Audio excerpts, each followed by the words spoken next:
everyone's extremely frustrated. I mean, when you're losing games, no one's going to be happy. Standard operation procedure, but we got to turn that frustration into motivation.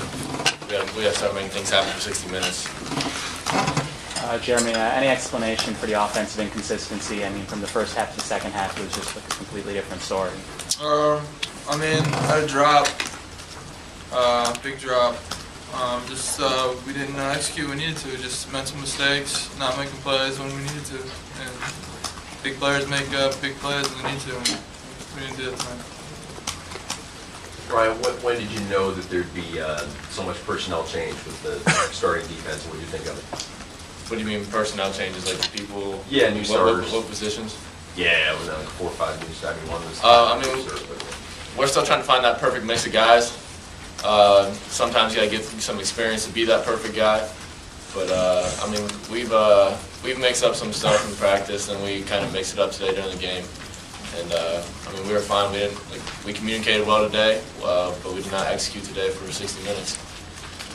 Was it also, do you think anybody looked at it as, wow, this is kind of dramatic, clearly fits, there's a major sense of urgency now? What do you mean, like after the game? Like, no, I mean like going into the game just because, you know.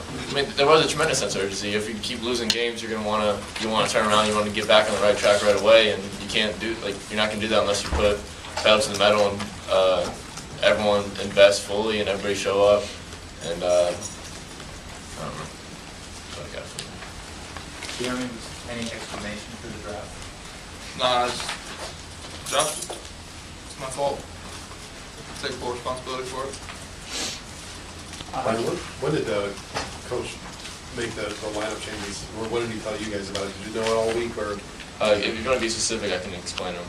But so it wasn't all at once. It was kind of one at a time. Was that? A few. Like again, we're just trying to find the right mix, and like it progresses during the week because we change coverages every week and change jobs, and we kind of sometimes rotate personnel from a man to zone coverage week as well. But I mean, there wasn't a drastic amount of changes, I don't think. But that's what it usually applies to. Yeah, they just announced 5 new starters. Seems a little.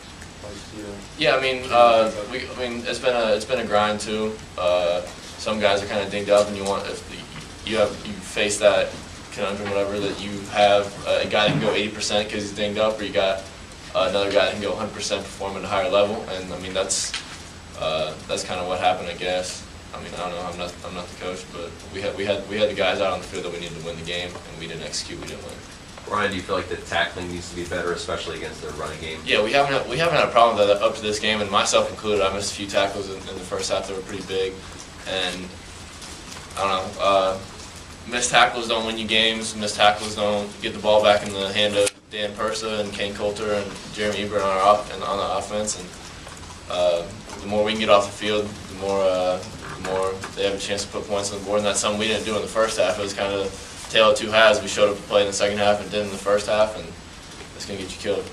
What was the difference between the two halves? So you give up almost 300 yards of offense in the first and less than 100 in the second. Are those the stats? Yeah. I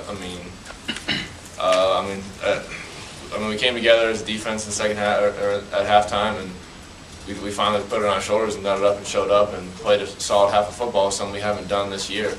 So we're looking to carry that into the next week, the next 5 weeks. So that you haven't had the problems with the missed tackles earlier this year. It's a new thing. Do you feel like it's new problems every game, or is it the same thing you're seeing over and over? I don't know. It's the same in the past, but it's just we got to tighten up stuff and play. We got to put together one full game of football. Kain, Fitz said you were particularly down after this one. Kind of looked like it. What are you thinking right now? It's tough. I just feel like this whole season, offense is playing good, defense is playing bad, defense is playing good, offense is playing bad.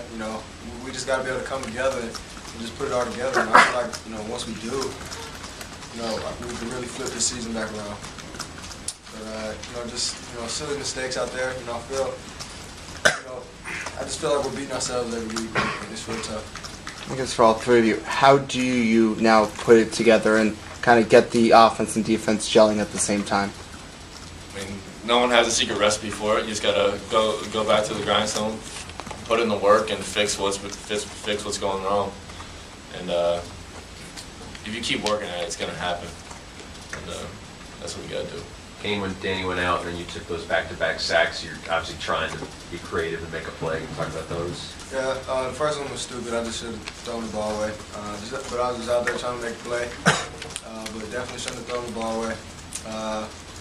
You know, I mean, I don't really have anything else to say. You know, defense did a good job of carrying us. You know, got to get the ball out of my hands. Can't take that sack, but just trying to make a play. Kain, how good is that Penn State defensive line? You know, they're pretty good. But I thought our offensive line did okay for, you know, throughout the game.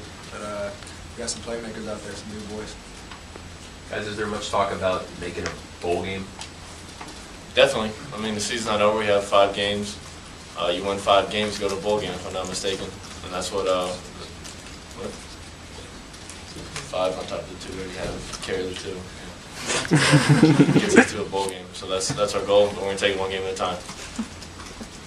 Guys, how do you make sure you use the frustration? I mean, obviously 5 weeks of frustration can be a great thing. It can mean you have a lot of anger to take out on some team out there. How do you make sure it's a positive and you channel that frustration the right way? I mean, there's not many other ways you can channel it, and it comes from the experience and leadership we have on the team, and it's on us to come together as a team and make it happen. Kain, the ground game wasn't really there the way it has been in past weeks. Was that Penn State's defense, you know, showing you guys different looks, or what happened there? I don't know. You know, we had a big emphasis on the veer, and they did a good job taking that away. So they kind of minimized that part of our game plan. But you know, I can't really tell with everything else. I thought, you know, the passing, you know, we were getting, you know, a lot of yards, a lot of first downs. So you know, if it's not broke, don't fix it. So. For Kain or Jeremy, do you feel like Danny's going to be okay for next week? Yeah, Danny's going to be fine. Yeah, he was in the locker room, he was walking around, he seemed fine. Jeremy, I'm wondering how tough a break was that when you guys lost Dan for the rest of the game? Obviously, he had really emerged as a dual threat quarterback again. He was running well in addition to passing. I mean, it always hurts to, you know, lose Dan, but I mean, we've had Kain and Trevor step up all season. I mean, they've made plays, and we have all the confidence in the world in them. So, you know, it doesn't really matter who's back there for us. We trust them all.